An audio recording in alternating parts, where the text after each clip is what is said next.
BJP চৰকাৰৰ কাৰেণ্টেই হৈছে এতিয়া মহাকাল। এজন বৃদ্ধক চুচৰাই আনিলে এগৰাকী SDO অফিচাৰে। আচলতে তেওঁ গুণ্ডা লৈ গৈ সেই বৃদ্ধজনক 2 কিলোমিটাৰমান চুচৰাই আনিছে। নমস্কাৰ বন্ধু বান্ধৱীসকল, মই মৰমী। মোৰ ইউটিউব চেনেলটোলৈ আপোনালোক সকলোলৈকে স্বাগতম জনালোঁ। আশা কৰোঁ আপোনালোকৰ সকলোৰে ভাল। বৰ্তমান মোৰো ভালেই বাৰু। যোৱাকালি এটা ঘটনাৰ হঠাৎ নিউজটো পাই বৰ আচৰিত লাগিল। এগৰাকী শিক্ষিত SDO মহিলা, তেওঁ এজন বৃদ্ধক গুণ্ডা লগাই ঘৰৰ পৰা কাৰেণ্ট কাটি তাঁৰৰ সৈতে চুচৰাই লৈ গৈছে প্ৰায় 1-1.5 কিলোমিটাৰ।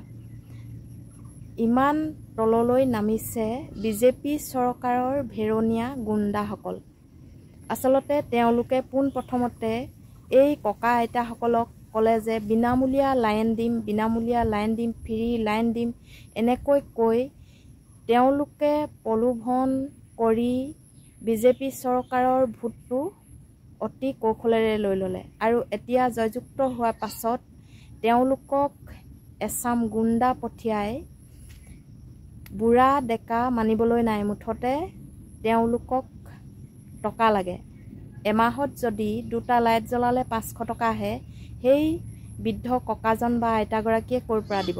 সেইটো তেওঁলোকে বাছ বিচাৰ নকৰি, শুদ্ধ পথটো দেখুৱাই নিদি বা মিটাৰটো বেয়া হৈছে বা আপুনি মাহে মাহে দিব, নীতি শিক্ষাখিনি নিদি তেওঁক চুচৰাই নিছে। এইগৰাকী SDO আচলতে ক'ৰ হয় নাজানো, তেওঁ এইটো এটা বয়সস্থ মানুহৰ লগত ক্ৰাইম কৰিছে। মই আপোনালোকক তাৰ দৃশ্য অলপ আগবঢ়াইছোঁ।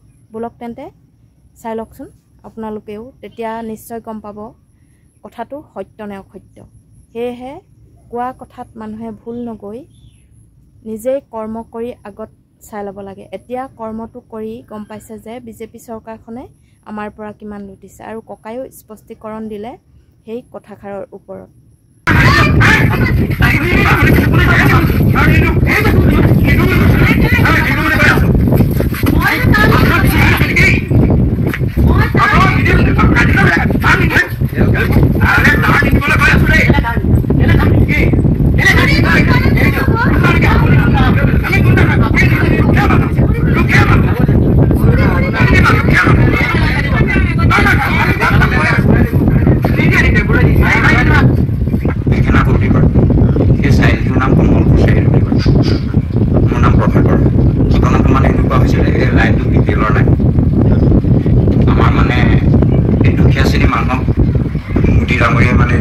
লাইন দিছিলে, এতিয়া তেওঁলোকে আমাক এই লাইন দিছিলে। আমি বিচৰা নাছিলোঁ বাৰু, আমাৰ পইচা পাতি লাইন বিল এনেকৈ দিব নোৱাৰে, হেৰি কৰিব নোৱাৰোঁ বুলি। কিন্তু চৰকাৰে দিয়াৰ কাৰণে আমি ৰাখিছিলোঁ। কিন্তু তেওঁলোকৰ প্ৰতি মাহে আহি পেলাই ইয়াত বিলটো চাই পেলাই মোক 500 টকা বিল বনাই বিলটো মই দিব নোৱাৰা হৈছোঁ। 500 টকা দিব নোৱাৰা হাত মোক কিছুদিন লেট হৈ গ'ল। তেওঁলোক আহি 2বাৰ কাটিছিলেহি। মই মিছাকৈ কেলে 2বাৰ কাটিছিলোঁ। মোক পইচা বিচাৰিছিলে। এবাৰ 5,000 টকা দিলোঁ, এবাৰ 2,000 টকা দিলোঁ। দিয়াৰ পিছত আৰু কেইটামান টকা দিবলৈ থকা তেওঁলোক আহিছিলে, সেইবোৰ কাটি থৈছিলে। মই 2জনমান ল'ৰা আহি তেওঁলোককো মই ৰাখিলোঁ যেনে তেনে ৰিকুৱেষ্ট কৰি। কিন্তু কালি এগৰাকী মাইকী মানুহ আৰু কমচে কম 10-12টামান ল'ৰা আহি লাইনটো কাটি থৈ গুচি গ'ল। কাটিলে তাঁৰখিনিও লৈ গুচি গ'ল। মই তাঁৰখিনি নিনিবলৈ কোৱাত মোক ইয়াৰ পৰা সেই চাইডলৈ চুচৰাইছে সকলো মানুহৰ মানুহ। আৰু মাইকী মানুহগৰাকীয়ে মোক মানে কেইটামান বৰ ডাঙৰকৈ কথা কৈছে। মোৰ ঘৰৰ পৰা বোলে বস্তু উঠাই নিব, কিবা কৰিব, মাটি জব্দ কৰিব, এইবিলাক কৰিব। এইবিলাক কোৱাৰ কাৰণে গৈ চাই দি মই তেওঁলোকে আপোনালোকে তাঁৰডাল দিবনে নিদিব? তেতিয়া ক'লে অফিচলৈ যাব, লাইন বিল পূৰা দিব, তেতিয়া আমি তাঁৰডাল দি পঠাম বুলি ক'লে। মই এতিয়া অফিচলৈ যাম নে নাযাম নে, মোক সেইকাৰণে পইচা পাতি পালেহে যাম। গতিকে মই সেই তাঁৰডাল ওচৰলৈ গ'লে এইটো চাওঁ, এইটো কালি ৰাতি মই এইটো বনাইছোঁ ডিজেলৰ চাকি।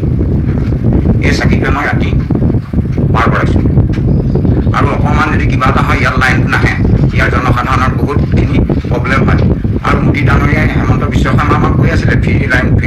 কিন্তু এইটো ফ্ৰী লাইন যেন, এইটোতো ফ্ৰী লাইন নহয়। যদি ফ্ৰী লাইন হ'লেহেঁতেন দুখীয়া মানুহৰ কাৰণে এইখিনিত নকৰিলেহেঁতেন। দুখীয়া কাৰণেতো বিজেপি চৰকাৰ দিছে। আমিতো দিনটো সেইটো কাৰণেতো দিছিলোঁ ভোট হেমন্ত বিশ্ব শৰ্মাক সেইটো কাৰণেই দিছিলোঁ কিন্তু আজি হেমন্ত বিশ্ব শৰ্মাক ভোট দিয়াৰ কাৰণে আমাৰ কি দশা হৈছে সকলোৱে দেখিছে সকলোৱে শুনিছে আৰু সকলোৱে জানক বুলিহে মই আপোনালোকৰ ওচৰত বিৰাট বেয়া বেয়া ব্যৱহাৰ তেওঁ বহুত ডাঙৰ ডাঙৰ চকুৰে চাইছে মোক যিমান খোৱা গাড়ী পাইছে সিমান খোৱা মোৰ মনত নাই আৰু কিন্তু মই তেওঁলোকক ইমানেই কৈছোঁ মই দুখীয়া মানুহ মোক চৰকাৰে দিয়া হাজিৰা কৰোঁ লাইনটো কাটি থৈ যাব নালাগে কাটি থৈ গ'লে প্ৰব্লেম হ'ব কিবা হ'ব ৰাতি বিয়লি মানুহ লৈ যাব ইমান ৰিকুৱেষ্ট কৰাটো তেওঁলোকে আমাক এই ফুটাটো মই পানীকে নাপালোঁ ডিজেল নামটো টানি লৈ ফুটাটো বনালোঁ আৰু ৰাতিটো তেনেকৈ পাৰ কৰিলোঁ এতিয়া গৰমত থাকিব নোৱাৰে ফেন এখন আছিলে ফেনখন নচলে মোৰ ঘৰত কোনো লাইটো নচলে আৰু মটৰো নাই টিভিও নাই একো নাই মাত্ৰ দুটা বাল্ব জ্বলাওঁ দুটাতে মহিনা 500 টকা আমাৰ লেখীয়া নাইকিয়া মানুহে 500 টকা মহিনা দিবলৈ অলপ চিন্তা কৰিবলগীয়া 100-200 হ'লে কোনো কথা নাই হৰ মহিনা 500 টকা হৰ মহিনা 500 টকা বিপিএলে গতিকে আমি আপোনালোকক ৰিপৰ্টাৰসকলক জনাই দিছোঁ আপোনালোকে তেওঁলোকৰ মতে 15,000 বুলি কৈছে কিন্তু আমি ইমান লিখা পঢ়াও নাজানো একো নাজানো ইয়ালৈ চাই আৰু এইটো লাষ্টত গৈ পেলাই তেওঁলোকে এইটোৱে ক'লে এইটো বোলে বেয়া হৈ আছে এইটো বুটলি কৰিলে বিক্ৰী কৰোঁ আমি চৰকাৰক কি ক'ম চৰকাৰক ভালক বুলি বিজেপি চৰকাৰখনক মুঠি হেমন্ত বিশ্ব শৰ্মাক আমি ভোট দিলোঁ গৰীবৰ ভালৰ হকে তেওঁলোকে ক'ত গৰীবৰ ভালটো নকৰি কামহে কৰি আছে আজি সুলভ মূল্য দোকানখনৰ কেৰাচিন তেল কম নাই আজি সুলভ মূল্য দোকানখন বন্ধ কৰি পেলালে 5 কেজি চাউল দিবলৈ মানুহৰ মন ফুলালে 5 কেজি চাউলেৰে জানো দুখীয়া কৰি চলিব পাৰে তেওঁলোকে 5 কেজি চাউলৰ বিনিময়ত তেওঁলোকে আমাৰ পৰা একদম শোষণ কৰি লৈ গৈ আছে আজি কাৰেণ্টটো দিছে বুলি 500 টকা হৰ মহিনা বেয়া ব্যৱহাৰ কালি বহুত বেয়া ব্যৱহাৰ সকলোৱে দেখিছে নিশ্চয় কথাকেইটা শুনিলে আৰু